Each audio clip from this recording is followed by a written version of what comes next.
Oh, 4 equals northern shoveler. That's right, John. Ding, ding, ding, ding. And got wood ducks in number 2. And then Louisa's got it up there. Female widgeon, wood duck in number 2. Female mallard on the wing in number 3. And a male northern shoveler. Awesome. Awesome. All right, I'm going to put up a poll. Those of you who have been here before have taken the poll before, and it just helps us know how people heard about our program today.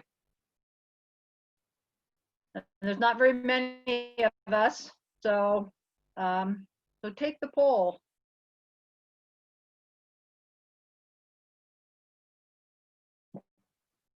How did you hear about the program? Have you been to a Bren program before? Are you a member of Bren? And then the trick question, how many species of waterfowl are found in the Boise River Basin? And I think those of you on the call who are co-hosts cannot see the poll or cannot take it because we're the organizers. Somebody else want to vote that hasn't voted yet? Okay, I'm going to end the polling. This is the way it goes, and you can share the results. So if you ever do a Zoom meeting, you can have these polls, and it's a good way to get information pretty quickly. So you guys who answered, you got this, you're on our mailing list and got this through our Bren email, and one of you hasn't been to a program before, welcome, and 2 of you have. And same thing goes with, are you a member of Bren? And we had a number of people, we had one person say 11 to 20 species of ducks, waterfowl, and 2 people say more than 20. Well, we will have our great expert today, Chris Colson, answer that question in his talk today. All right, we got a few more people coming in. Hi, everybody. When you come into the number 1, make sure you're in the right place. New Hope for Boise River Waterfowl with Chris Colson today. Keep your audio and your video off, please, and put your name up in the chat. Hi, John Heimer. Welcome, welcome. Open up the chat. You'll find the chat is the 3 little dots or the more. If you look at your little bar that, like your whatever you call it, control bar. So you can say hi to everybody, introduce yourself on the chat there.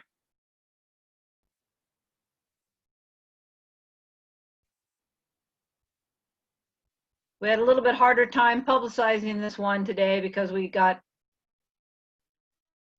we're busy and our social media and everything was very tied up with Idaho Gives. I'll just say that we had a very successful Idaho Gives campaign this year. We're really appreciative of everybody who made a donation, and we raised over $3,000, and that's a lot. That's a lot for us.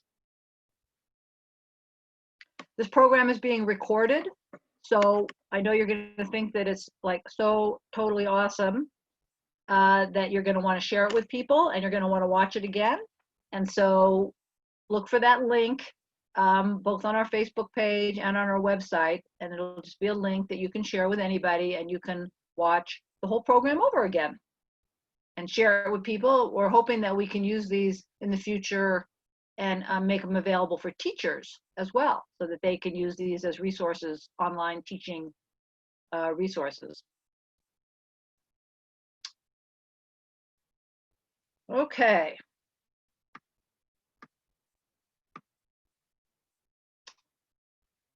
I am going to turn it over to Heidi. Heidi is a member of the Bren Outreach Committee, and she is going to do our welcome for today. Take it away, right. Heidi. Cool. Hi, everybody. Thanks for coming. So if you don't know about Bren, We're the Boise River Enhancement Network, and we are a local nonprofit. And one of our main goals is that we're dedicated to the health of the Boise River, and that includes, you know, the ecosystem and wildlife around the Boise River, but also the recreation and making sure that the river is an awesome place that everybody can use. So don't forget that you can visit BREN's website. You can, on the website, join and become a member of BREN, which is free, and it gets you on the BREN mailing list. And as somebody who gets a lot of emails, I'll tell you that the BREN emails are great. They're short, they give kind of nice little updates, and you don't get spammed too much. So I would definitely recommend becoming a member and getting on that email list, because BREN puts on a lot of cool events throughout the year. And for basically anybody, so you can be into nature, you can be into recreation, and you'll find something that BREN does that kind of fits what you're into. And speaking of that, so on May 30th, we're working with Odell Brewing and other local partners, and we're hosting a Boise River cleanup. And you can find that information on our website, and it sounds like Liz will also post the link to that in the chat. We do require you to register, but for that event, we'll be getting out supplies for you so that you can do a cleanup and directions for volunteers. And we're doing the cleanup in a bunch of different areas. So Eagle, Star, Middleton, and Caldwell. And we're focusing on a few key Idaho Fish and Game access spots for that cleanup day. So don't forget to check that out, May 30th. And the weather has been awesome this spring, so I'm sure it'll be a great day to get out on the Boise River. All right. So I wanted to introduce our speaker today, who's Chris Colson. I know him from some work that we've done together with the Idaho Bird Conservation Partnership. Chris is a regional biologist with Ducks Unlimited, and he lives here in Boise. And he manages wetland and waterfowl conservation in Eastern Oregon and Southern Idaho. So he works with others within Ducks Unlimited, as well as local and regional partners to conserve and restore and enhance wetlands. This work is all-encompassing and incorporates elements of science, planning, policy, advocacy, education, and outreach. So if you're into any of those things, don't forget that you can type questions in chat to Chris. And he has a ton of knowledge and information about all kinds of different waterfowl and wetland conservation issues. So Chris says a little bit about himself. He says, my interest in wetland science and conservation began during my undergraduate time in college. That interest led to graduate research in wetland biogeochemistry in forested wetlands of the South. And then that forestry work brought me to Idaho to assist in the Boise Cascade Corporation research. And he says he then worked briefly as a BLM botanist, which positioned him for an ecologist position with an environmental consulting firm. And then finally after that, he made the leap to Ducks Unlimited. So he has a wide variety of experience with a number of different conservation groups and agencies. So pretty cool guy to have as a speaker for us today. And I think with that, I will turn it over to Chris. And I think, Chris, you can go ahead and share your screen and take it away.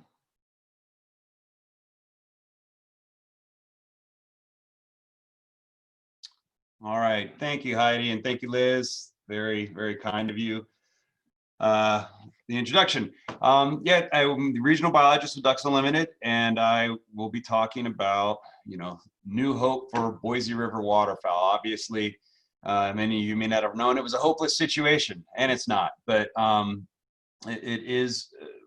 All birds and waterfowl are, undergoing a lot of stresses and limitations nowadays with development and climate change and things of the sort. And so I'm going to kind of talk about that a little bit. A lot of our work is opportunistic. We go where there's interest and go where there's funding, but we're always doing it with an underpinning of strategy and science-based planning. And so I'm going to talk a little bit about that, mostly as it relates to changes we're seeing in the Pacific Flyway and how the lower Boise River fits into that and the role it plays both historically and how we see it into the future. So I will start moving on here. And first of all, let me see, is everyone seeing a slideshow? There we go. Okay. So this should be something that everyone's pretty familiar with, and if you're not, it's a generalized map of the 4 different flyways that come across the North American continent.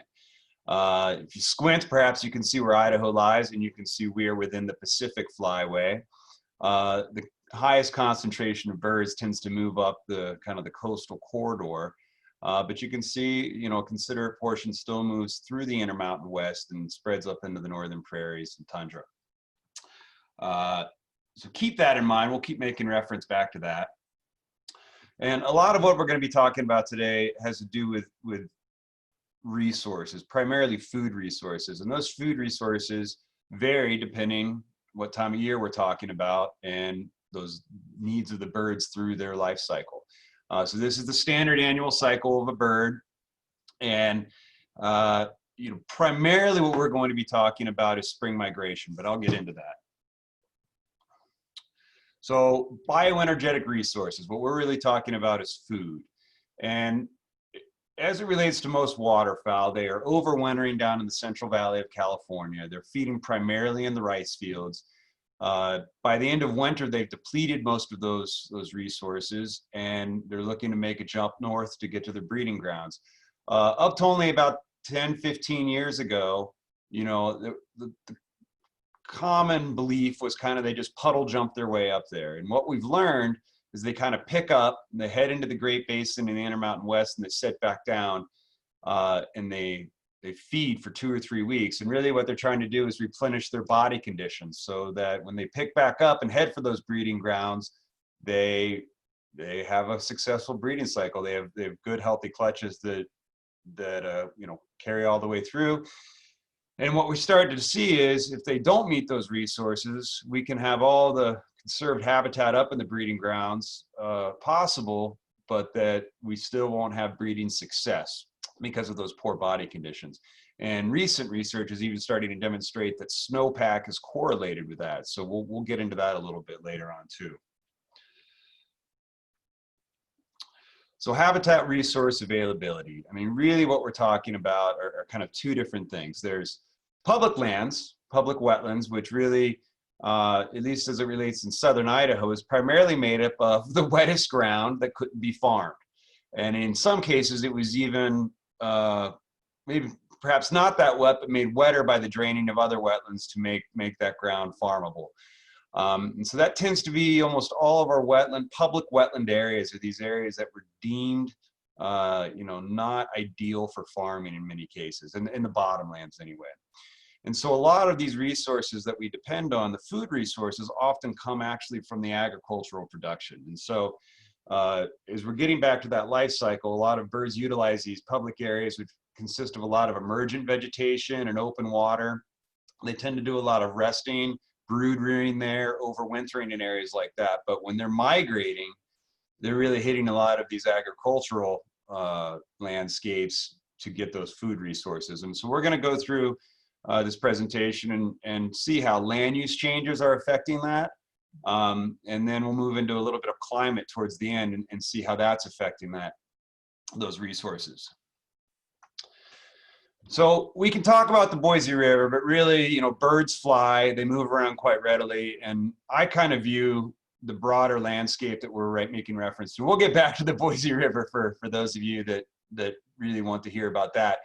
But I kind of think of this area as the Six Rivers Confluence area.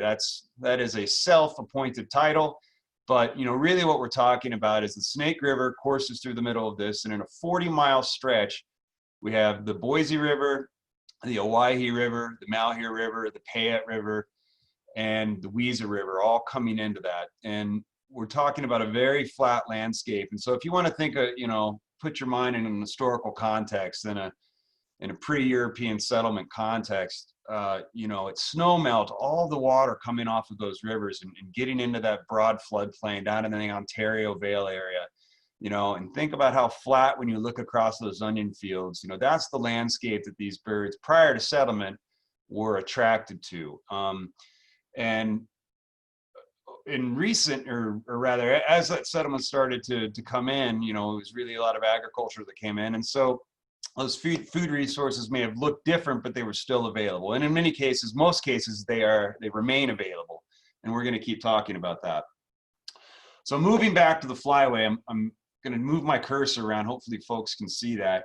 But in the bottom left-hand corner of the screen, we see the Central Valley right here. And what happens is, towards the end of winter, about February, a lot of birds are starting to pick up, and they come into the Klamath Basin and what we refer to as the sonic area. And this is a very high concentration area for where birds do a lot of spring staging. From there, they move out and go in a variety of different places. Now, sometimes birds do leave the Central Valley and they come over to the Salt Lake area and then come up the Continental Divide. Some of them come straight into Boise and then travel along the Snake River Plain over that Continental Divide and go up north that way. And obviously a strong proportion, as I mentioned before, stick to the coast and go right up that coastal corridor there. But what we're seeing is also in this area, while we have a strong concentration here, they'll arrive here and then they'll still peel off and move around here. Now the problem is our best data for that is already 10 years old. And you know, there's a lot of this talk is going to be based on some data and then a lot of conjecture just because we're missing a lot of data. A lot of waterfowl population data is based on breeding bird population data and then hunting data. When hunters, you know, bring in their takes and any banded birds, that's how we kind of get that information. Spring migration data is very limited, and you know, we're constantly working to increase that knowledge base. So what we ended up finding out was the data that I'm referring to is in the small circle right there, and you kind of see the little firework explosions of color. What that was pintails that we fitted with satellite receivers and watched them pick up from the Central Valley. And again, this is when we first learned that they weren't puddle jumping. They picked up, and a very strong concentration of them would just fly up into the high ground, Northern California, Southern Oregon, and settle down. And they would feed like mad there. And so, you know, we've immediately started turning our attention to the public wetland areas, just as we always had. And we need to protect those resources. And what we soon found out was that they weren't necessarily utilizing the public areas, that they were primarily going to these flood irrigated wet meadows on livestock operations. And so we kind of started saying, well, let's address that on the wildlife refuges. And what we found was when this data for these pintails was captured, at the time, the Donner and Blitzen River unit of Malheur National Wildlife Refuge had no grazing or haying on it. And what we found was, despite them being flood irrigated grasslands, there was no bird use across this entire, you know, very large river and floodplain. Not one bird set down through the whole study there. Conversely, they were up around Burns where the Sylvies River comes in, and they were all over the fields there. And that's when the light bulb finally went off that we needed to have the grazing and haying in that. And what it does is it basically sets a short stature grass that's then kind of flooded with 4 to 6 inches of water, and seeds float up, insects float up, young shoots of grass are there, and it provides, you know, on varying depths of water, it provides makes these food resources available for a variety of birds, guilds of birds, species of birds that are moving through at different times through the spring, and it provides those food resources. And so if you kind of look down to that bottom left, just to get a picture, as we're gonna spend some time talking about these flood irrigated wet meadows, that's the kind of look that we're looking at. You know, as opposed to perhaps you may have a picture in your head of very tall grass, you know, on many refuges you may go and see the grass is laying over in itself. The birds need to be able to access the water. That's where the resources are. And so if you have ground that hasn't been disturbed in terms of some kind of utilization on the grass, those water resources, that surface water isn't available to the birds, and therefore the resources aren't available. But I do want to say all of the work that we do, because I know some people may have a negative connotation with flood irrigation, and I want to frame it in a good context. We're really talking about flood irrigation in the historical floodplain. And I'm going to address that in a later slide. And we're also only talking about the perennial grasslands. I know there's a water quality issue with flood irrigation on annual crops, you know, onions, corn, things like that. And we can address that a little bit later on as well. So I'm going to start to we've kind of coined these as working wet meadows, and that's the reference I'll make from here on out. So I've already kind of talked about how they provide these staging resources for spring migrating waterfowl. But what they also do is they mimic this historical floodplain function that, you know, our rivers used to come out of the banks, snow would come off the mountains, the flush would come down the rivers, and they would get out of their banks and they'd spread across the floodplain, and you'd have saturated soil and vegetation, even inundated soil and vegetation for a few weeks until the rivers started coming back down. Really, the flood irrigation is mimicking that and providing a lot of those same processes as it relates to groundwater recharge, replenishment of nutrients on the landscape, maintaining nutrient cycling and the geochemical cycling, biogeochemical cycling that makes the ground productive. It gives great structure to the vegetation, and so we don't just have monotypic kind of floodplains. And so without the flood irrigation on the landscape, if you start to remove it, we start to remove a lot of those other processes. Now, that's not to say that I don't advocate for kind of the national park perspective of floodplain restoration, but in these agricultural landscapes, in many cases, that's just not possible on a large scale. And we're not looking to, you know, to put out agricultural production. We find it can very much work in unison. So the problem that we're seeing is a lot of producers are moving away from flood irrigation, and that's for a variety of reasons. In many cases, a lot of the flood irrigation infrastructure was put in at the turn of the century. And so a lot of that infrastructure has become dilapidated and non-functional. You know, some obvious examples here on the right. And on top of that, it's very intensive labor to manage flood irrigation. And what I'm comparing that to is, you know, nowadays a lot of sprinkler, you know, with sprinkler-based irrigation used by pivots is automated. And so producers can sit in their truck and use their cell phone to turn on their sprinkler, as opposed to walking out in their field and having to work a bunch of ditches and gates and so on. And so overcoming that need for ranchers to have, you know, updated infrastructure that with reduced labor and still, you know, providing ecological function is really what we're trying to do. Provide them that incentive so that they maintain the land use and don't move away from it. Now, again, we'll get back to the water quality concerns. I just don't want you to think that I'm overlooking those. But on top of what tends to happen is because of the water quality issues that a lot of flood irrigation, you know, has a negative connotation with, for decades, we've had farm bill subsidies through the Environmental Quality Incentive Program that provided cost-sharing program or a cost-sharing opportunity to purchase and install pivots. We've shown that without that subsidy, the pivots are cost prohibitive in terms of their maintenance, their upkeep. You know, they cost energy where flood irrigation has no energy expenses. So what tends to happen is not only do we start losing our native pasture land, you know, these native wet meadow complexes, when we move to pivots, they have to put, the producers have to put in a higher commodity crop, such as alfalfa, to pay for the extra expenses. And so I'm overgeneralizing a lot, but you know, those are it's kind of the trend that we have seen for the past few decades. So this is an overview, a comparison of historical aerial imagery and more recent aerial imagery of the Boise River floodplain. This is directly downstream from Caldwell. You can see in the 1953 image, we almost had really a pristine floodplain. You know, there were still lots of side channels. Those side channels were utilized for irrigation delivery, so they were still managed, but we were still spreading surface water from the river out onto the floodplain. And so we were maintaining a lot of the function and habitat that we're looking to restore today. When you look up at the 2010 imagery, and you know, a lot of this is around a simplot operation, but it paints the picture that conversion to pivot, you know, we've lost that floodplain function and we've lost that waterfowl or that wetland obligate wildlife, those habitat resources. And so that's really what we're talking about. This conversion, you know, trend is widespread across the Intermountain West, the Northern Great Basin, even the Southwest. And so, you know, it's mixing the needs of agriculture and water availability and water quality with the needs of both, you know, ecological function, you know, the ecosystem goods and services related to that, as well as the wildlife habitat. And so it's kind of a three-legged stool so to speak, maybe a five-legged stool to address all of that.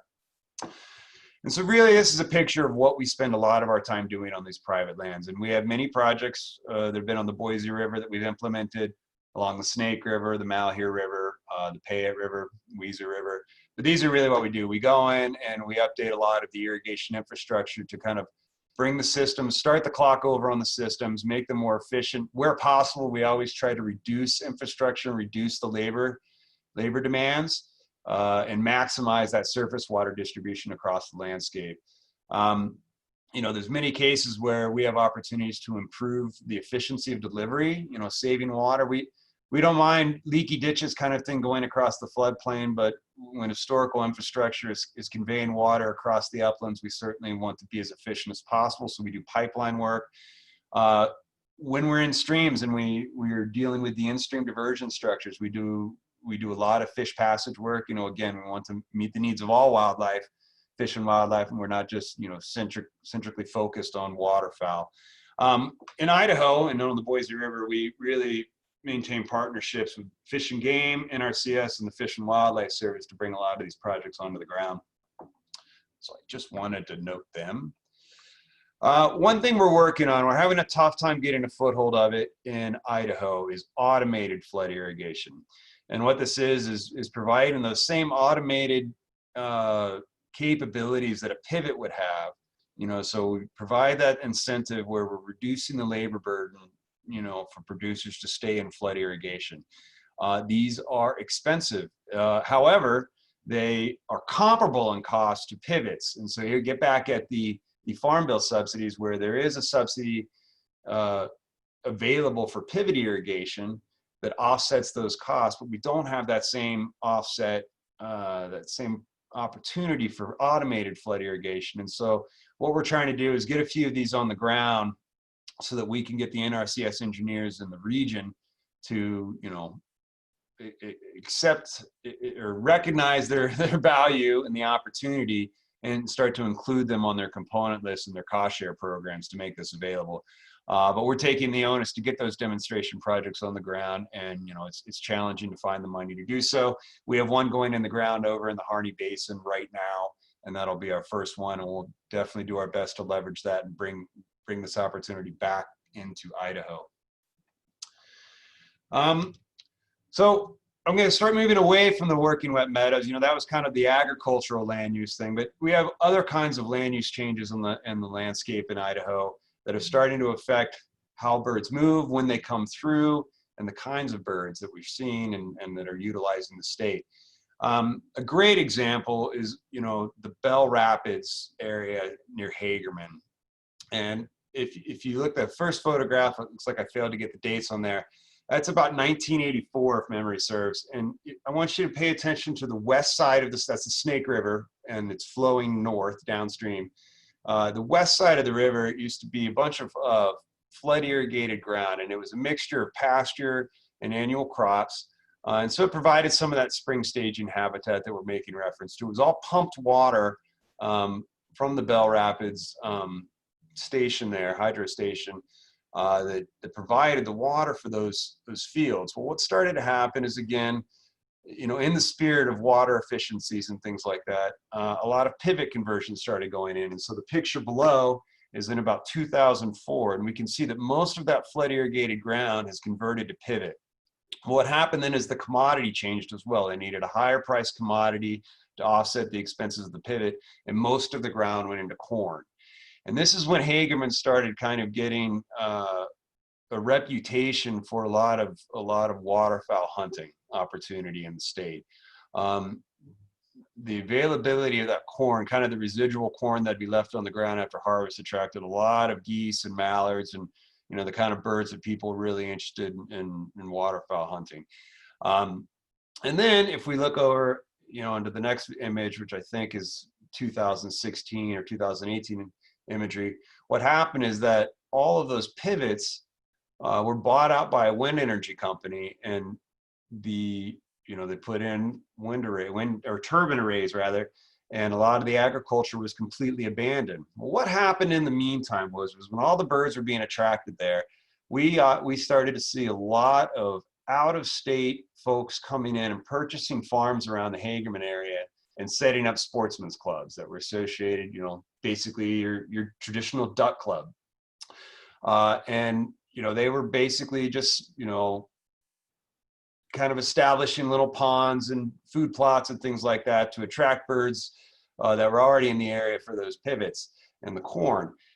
As that started to go away, you know, all these sports clubs started to recognize they needed to come up with their own food resources. And so what we saw was a dramatic uptick kind of in interest in doing habitat creation or even wetland restoration. And so for a good 10, 15 years, there was a considerable amount of work that has gone into Hagerman. And, you know, that area is a pretty concentrated waterfowl hotspot right now because these private landowners came in and started managing strictly for waterfowl. And so going back to the Boise, well, let me move on a little bit. So we started seeing a little bit of this all over Idaho. You know, and Idaho is starting to gain a reputation for some of these sports properties. Here's one you can see imagery in 1992. This is along the Wood River. You know, there was some kind of, I know from personal experience, we worked on some of this project, but the wet meadows did not have the hydrology they used to. The flood irrigation infrastructure is what provided that hydrology, and it had all broken down. And so we were part of a large partnership when a landowner came in, bought the property, and funded much of the restoration. And so the floodplain hydrology was restored, but also a lot of additional habitat features were put in that maybe weren't there necessarily. And I'll get at that value later on, where it's, you know, it's not necessarily a good or bad thing to have differences. Of, you know, the wet meadows are what's critical and serve the role of southern Idaho, but we have other resources that remain limited. And so we started to see this trend, and what I'm seeing in the lower Boise River area, the Malheur area over in Oregon, in the past few years is a dramatic interest in property acquisition to develop these sports clubs. Maybe they're not clubs, but they're sports properties. And so the agriculture isn't being indefinitely abandoned. They tend to still maintain some agriculture on the property, but they're making investments and willing to work with folks, conservation and restoration practitioners, to develop the property to manage strictly for wildlife. And so it's providing a nice mix of, we're not losing, lots of times when we start talking about development and the abandonment of agriculture, this is what we're talking about, where we basically get suburban crawl and urban crawl and expansion out into our floodplains. Everyone wants to live next to the river. You know, the Star Middleton area has a lot of old gravel pits. So they make nice duck ponds to put a little fountain out in and support your community and your golf club and things like that. So that's the kind of encroachment we're seeing. And it's forcing us to kind of make a big decision, in that it costs the same amount of money to get going on any restoration project. And so, you know, the size of the project can dictate an ultimate cost, but there's still an upfront cost, whether you're working on 5 acres or you're working on 500 acres. And so, you know, we've kind of looked at things like this, and isn't it, you want to save things in the Star area, in the Middleton area, and the Boise River corridor is still important, but from a flyway perspective, you know, we're choosing to make our investments where we still have whole landscapes that aren't broken up by a lot of, where the flood irrigation is still intact, the floodplain hydrology is still intact, and we don't see a lot of urban encroachment. Deer Flat's another example where this urban encroachment has had a negative effect on waterfowl. You know, this imagery is from 1984, and up into those lower 80s, or early 80s rather, there were upwards of 300,000 waterfowl that would overwinter on Deer Flat, and now we're seeing 30 to 50% of those numbers. And so there's the urban encroachment coming out of Nampa, but if you drive around that landscape, a lot of what you see is the folks have moved away from flood irrigation. There's lots of golf courses, you know, kind of these hobby farms and things like that. And so it's not providing those spring resources. It's not necessarily providing those overwintering resources. We see a lot more geese and things like that that are just fine munching on golf course grass and park grass and things like that. But we've seen a decline in other birds that need a you know, more of a, let's say, native resource, food resource. So when it comes back to, you know, why there's hope for the Boise River, you know, these are comparative images across 30 years. And we can see there's very little change in the lower Boise River. The highlighted portion is the Fort Boise WMA. And so when we start thinking about where we're going to make investments, this is an obvious place to move to, where we're not being reactive and trying to save what's left as things are encroaching. We're looking at how can we be strategic in a landscape that's still relatively intact? How can we preserve this or even enhance it and maximize what we're seeing? A lot of birds moving through, we focus on that guild of waterfowl that are the dabbling ducks that are moving through in the spring, simply because that's what the science is saying is most limited from a waterfowl perspective. But we still have the opportunity to provide for other birds, you know, birds like ibis, where, you know, they're dependent on both the flood irrigated pastures for foraging, but they're brood rearing on kind of emergent wetlands and things like that. And so having the WMA that supports more of those perennial kind of wetlands surrounded by the agriculture and food sources and the flood irrigated wet meadows, you know, it's providing this ideal circumstance of a great place to make investments for waterfowl. So let's talk about Fort Boise. We are working with Idaho Fish and Game to currently overhaul the Fort Boise WMA. And what we're seeing is the little blue line there that I have running through there is Sand Hollow Creek. Surrounding the lower Boise, up and outside of the floodplains, is a tremendous amount of what is continued to be flood irrigated annual crops. And again, if you recall back at the beginning, we kind of want to maintain flood irrigation in these historical floodplains. But when we're talking about when we get into the uplands, when we start talking about annual commodities, you know, water quality and water efficiency start to become a high priority. And so, you know, there is a very concentrated effort through DEQ and the NRCS to improve water quality in this area. And so a lot of these uplands, they are providing that incentive to convert away from flood irrigation to sprinkler and pivot. But in the meantime, all of that runoff coming off of those fields, a lot of it is concentrated in Sand Hollow Creek. And what's happened over decades is as that turbid water comes through, it deposits into all the wetland units on the Fort Boise WMA. And with it come all the weeds, and it slowly starts to choke everything up. And so, you know, the WMA is not productive, at least not what its potential could be.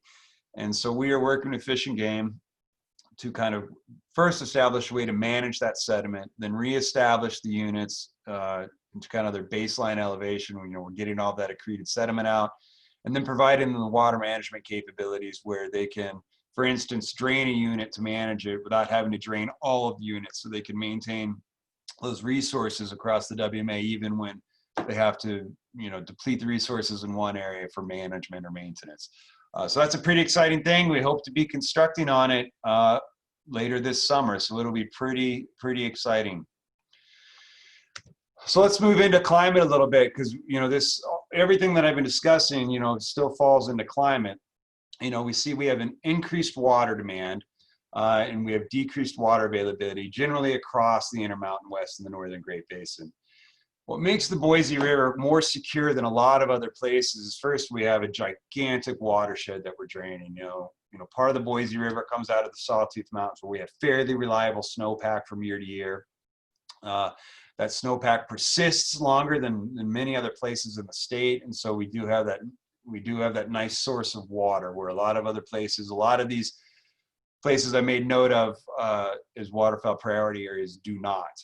We also have the dam system. And so while that has negative consequences with fisheries and even wetland production, because we don't see the flood variability, we can mimic that flood variability with the flood irrigation infrastructure.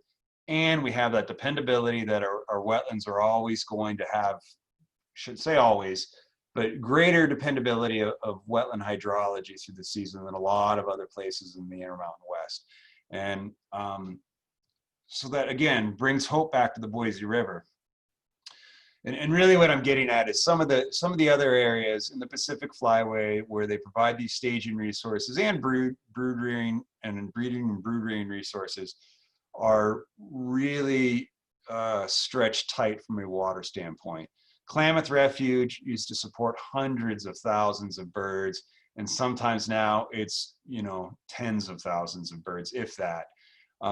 You know, it used to be upwards of, you know, combining all the refuge complexes were hundreds of thousands of acres of wetlands. You know, sometimes are now only 10,000 acres, depending on their water availability. Now, a lot of that has to do with water availability. A lot of that has to do with some complicated water right issues and endangered species fish issues.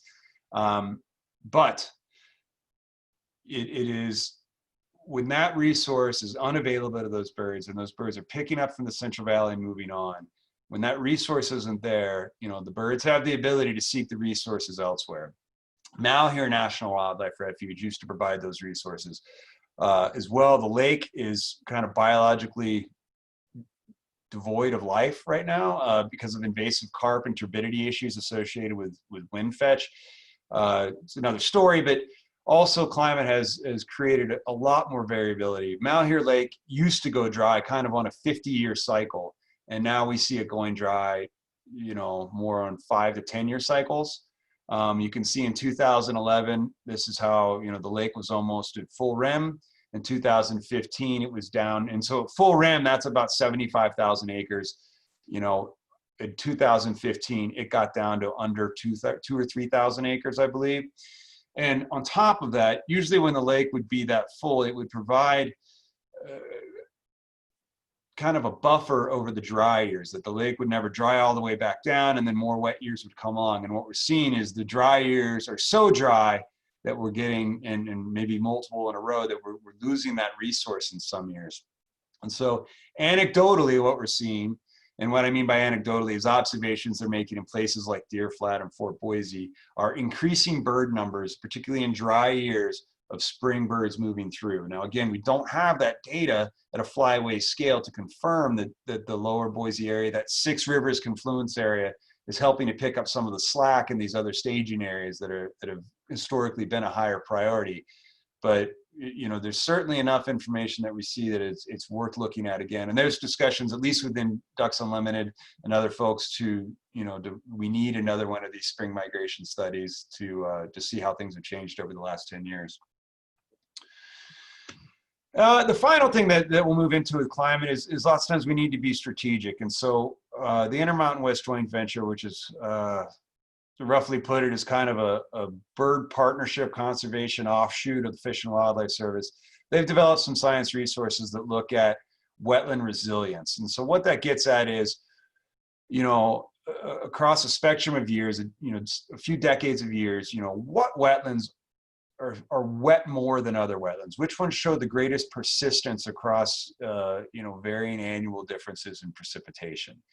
And perhaps we need to be making investments in those wetlands that have the greatest persistence. And the idea there is looking 30, 50 years into the future, let's not make investments in wetlands that likely won't have wetland hydrology, and then that investment is empty. Let's focus on areas where we know that investment will be good for several decades. Additionally, we're using that information where we can look at and see where we have poor wetland resilience.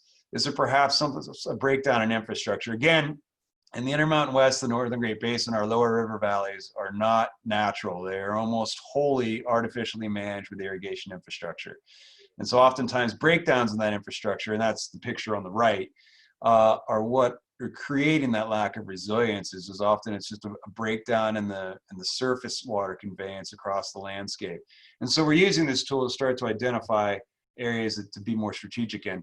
Now, this tool is available in Oregon right now, but we are currently, they're working on that tool for Idaho. And so we'll be able to apply that on the lower Boise River here in the next few years and start, again, being more strategic about where we work and why we're working there, you know, to make sure we're making those investments for waterfowl into the future. I think that is it. Yeah. So thank you everyone for your time. I appreciate your interest. Hope it satisfied that interest, but I'd be happy to take any questions that folks might have. Thank you so much. That's Chris Colson, as he says right there, regional biologist with Ducks Unlimited. So we are going to use the chat to write to get your questions to Chris. And I'll put my screen back up there. So use the chat, and maybe Chris, while we're waiting for some questions to come in, you can answer, if you know the answer, to the question of how many species of waterfowl live in the Boise, or come through the Boise River Basin. Well, as Heidi pointed out, I do not have a background in waterfowl biology, but I suspect it's more than 40 species. Well, I am certain it's more than 20. So, and 40, and more than even 40, yeah, there's certainly a lot. So for those of you who were here earlier and were able to take the poll, we asked how many species of wildlife people, waterfowl people thought there were. All right, there's a lot, that's for sure. All right, looks like you've got a question there. Are you looking at the chat there? I am, yeah. So with regards to Phragmites, that's a pretty challenging species to deal with, particularly when when we're making reference to Fort Boise and we're going to start doing a considerable amount of excavation. How that excavation could, if we're not careful, could proliferate any populations of Phragmites. And so we're kind of we'll work loosely with the contractor, and the managers at Fort Boise are well aware of where their Phragmite populations of concern are located, and we'll work with the contractors to either, one, avoid them, or two, wholly excavate them. And those who are familiar with Phragmites, it's got a very robust root structure, and so to just tear through it will almost, open the barn doors, so to speak, for its explosion potentially. A lot of it's dictated by water management. I mean, it's still a hydrophytic species that is a wetland plant, but you need to be very cautious when you're excavating ground around it. And so we will make contractors aware, and we will work with the contractors, again, to either avoid them or to wholly excavate and dispose of those root wads, so to speak.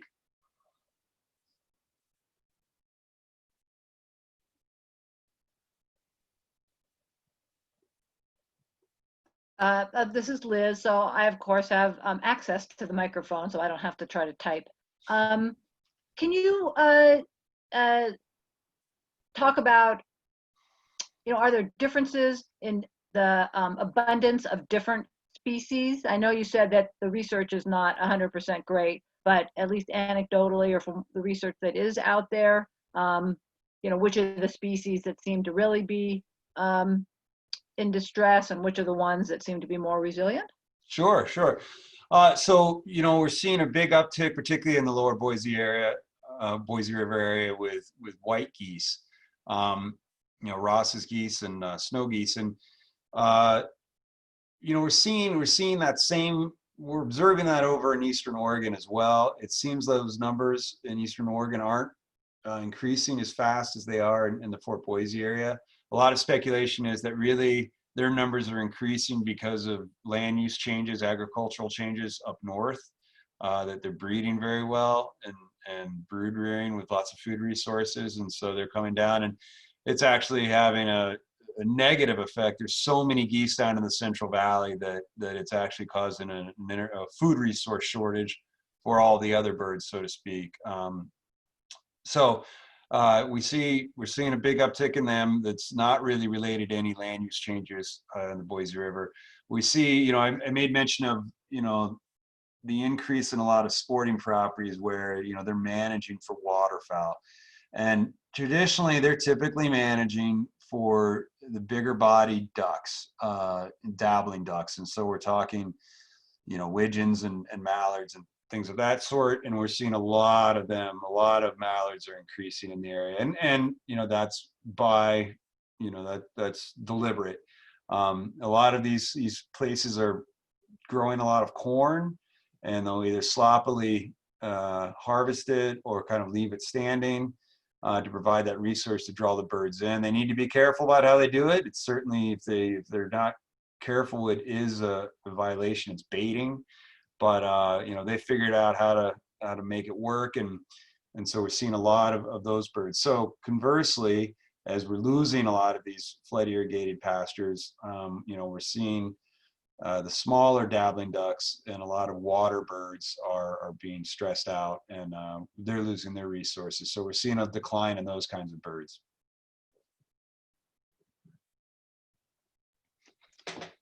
All right, you guys, put down your sandwiches and type in a few questions for Chris here. We've got him. I'll ask another question. I always have a million questions. So I really thought that automated furrow irrigation was pretty interesting. Can you, but you said you hadn't been able to get a foothold, or whatever you would call it, a canal hold here. Is it from like individual growers who are thinking this isn't a good idea? Are you trying to go through the canal companies or even the municipalities? Talk a little bit more about where it has taken off and maybe why, and what might happen, what might be needed here. Yeah, sure. So, you know, it's not necessarily new technology. A lot of large irrigation districts, particularly in the Southwest and Southern California, they have this technology, but it's simply because, you know, they need hydraulic motors to open these large gates and things like that. So they're automated by virtue simply of their scale. And so having it at a field scale, you know, a private landowner scale is one challenge, right? So we have to work with irrigation infrastructure vendors directly to design stuff that's that small. So it's an increased cost. It's challenging to find a vendor who's willing to, you know, basically develop something for one project, right? As opposed to the mass production that they, you know, where their labor is minimal and they're getting a strong return on it. So that's the challenge. But what we also find is really it's just expensive, and similar to the pivots, you know, to put something in on, you know, 200 acres is perhaps $100,000. And a lot of it depends also on how flat the ground is. And this gets back at the labor associated with flood irrigation. If the ground, it all looks flat, right? But when we go out and survey it, you see how dramatically some of this ground can slope. You know, if you have a ditch running down a property, the higher the gradient, the more turnouts you need on the ditch to flood the ground, because the water's just going to run downhill, and so you need to divert it more incrementally to get it across the landscape. And so if you're looking to take a field like that with many turnouts because it's a high gradient, it takes many more automated gates to do that, and so the price goes up exponentially. And so that's kind of the challenge, is finding the right field to get it in cheap so that we can make the demonstration. But again, the Farm Bill has a subsidy program that covers the cost of pivots, and the cost of this infrastructure, this automated flood irrigation infrastructure, is quite comparable to those pivot costs. And the expense is still low. We set these up, the one we're setting up, we are tying into the power, nearby power line, but we've evaluated and explored using solar power. It can easily be done.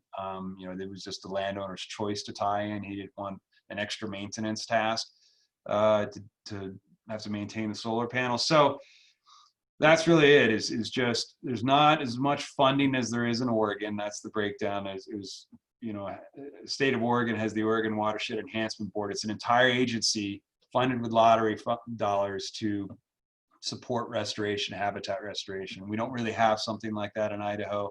You know, Fish and Game has some dollars, U.S. Fish and Wildlife Service has some dollars, but frankly, they're paltry compared to you know, those dollars may amount to $500,000 or $600,000 in some cases, depending on how you break it down, where for wetland work, there's millions of dollars over in Oregon. And so that's why we're starting there.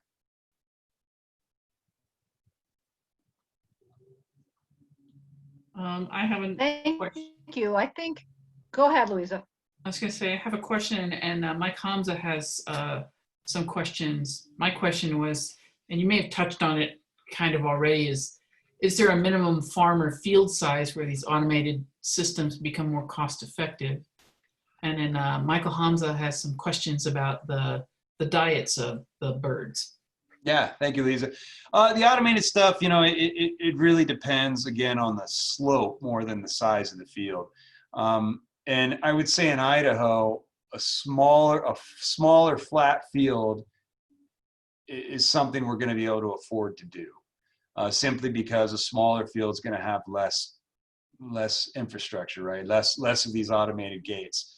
That being said, you know, we do kind of pay attention to the dollar per acre, so to speak, of any of our restoration efforts. And so, you know, ideally we're not dropping below 50 acres because we want to have a considerable impact. We don't want to spend a lot of our resources, you know, like again, those upfront resources are the same for 5 acres or 50 acres. So we sure want to, you know, put them on the biggest impact footprint that we can.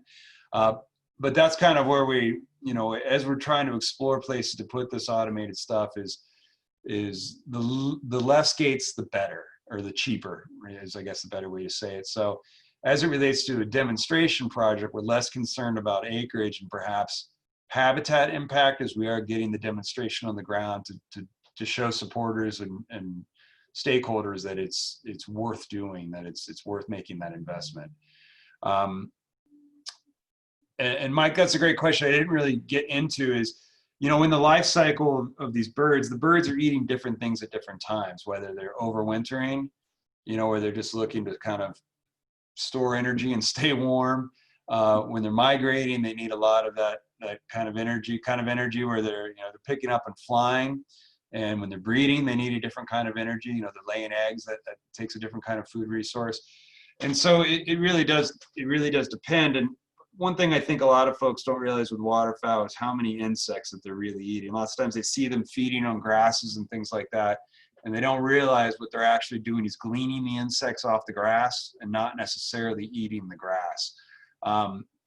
So it really depends on the time of year, what they're eating, and the kind of bird. But really the birds that we're focusing on, those dabbling ducks and those spring migrating, you know, that cycle there, you know, they're feeding on a lot of insects that are floating up in the ground, even to the point where there's been some research, the research didn't go to seek this out, but, you know, kind of some bystander information they got was they observed greater insect foraging, greater insect abundance in grazed fields as opposed to hayed fields, simply because of cow pies. That they were finding more insects in the field because of that kind of nutrient supplement, let's call it. So it really just depends on the bird, the time of year, and things like that. But we're really focusing on that invertebrate availability in the spring, you know, dictated by that flooding of wet meadows.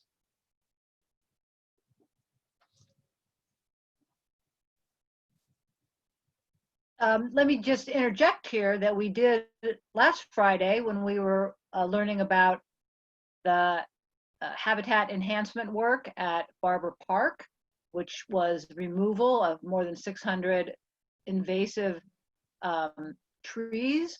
Dr. Roger Rosentreter emphasized time and again how important the species of vegetation is to support insects. And he was very clear about how important insects are, you know, in the life cycle of birds. And he wasn't talking about waterfowl specifically, a little bit more on songbirds, but this is, and then also on fish, you know, that if you don't have the insects, if you don't have the right vegetation, then you don't have the right insects, and then you're not going to have the fish or the songbirds, or Chris just tells us now clearly you're not going to have the waterfowl. So that's all the more reason for us when we're looking at improving the health of the Boise River to make sure we are supporting wherever we can growth of native vegetation. Yeah, to that point, Liz, you know, that's awesome. Some of my counterparts that work down in the Sacramento Valley, because of salmon, there was a lot of the flood irrigation in the rice fields was getting a pretty bad hit. And so there was a struggle for years. But what they started to find out were salmon that were allowed to access those rice fields, the young salmon that were accessing those rice fields were actually in better body condition and were larger fish, you know, coming back out of them. And it was because of the invertebrate base that was in those flood irrigated fields. And so now salmon recovery efforts down there incorporate the flood irrigated rice, and they allow the fish to get in there, and they work with the infrastructure to make sure the fish don't get entrained in those fields and can get back out. But they're starting to recognize that exactly what you're referring to, that these floodplains, these historical floodplains, were accessed by fish because of those invertebrate resources.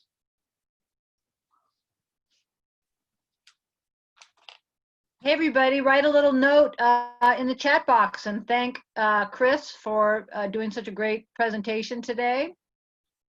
And you can thank Ken Miracle for these beautiful photos that he has shared with Bren over the years. And if you didn't see it in the chat, Louisa did a quick search on eBird and found out that there are 43 species of waterfowl. So Chris, of course, he's the expert. He was right that there are over 40. And so we really appreciate everybody being here today. This program was recorded, and you will be able to share it with friends, or you can share it with teachers who might want to share it with students. And we don't have any more programs scheduled right now, but if you would like us to cover certain topics, or of a good speaker, we would be happy to organize more. And make sure you go to the blog and read all about songbirds, as well as, if you're not already on our email list, sign up. We really appreciate having you signed up as members. It's free, and we'd love to have you. And get out and safely enjoy the Boise River and all this wonderful waterfowl.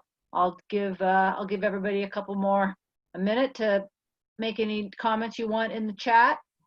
Let Chris see them. We want to thank Heidi Ware for helping us out today with our program, and Louisa Evers as well. And big shout out and virtual applause for Chris Colson with Ducks Unlimited. We'll look forward to hearing more about the projects that you're doing here in our large, important watershed.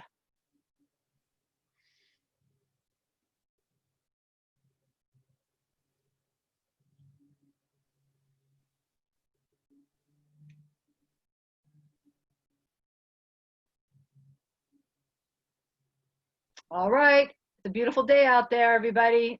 Stay safe. Take good care of the Boise River.